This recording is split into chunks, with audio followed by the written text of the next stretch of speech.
Multiply 59 by 93 using long multiplication. Start with the ones digit, 3.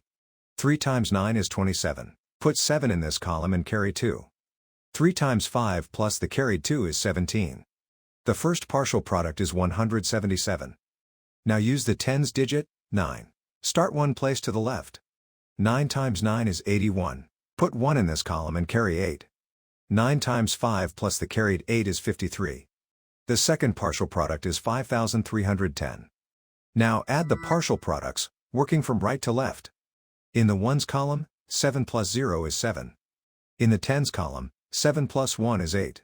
In the hundreds column, 1 plus 3 is 4. In the thousands column, bring down 5. The product of the whole numbers is 5,487. So 59 times 93 is 5,487.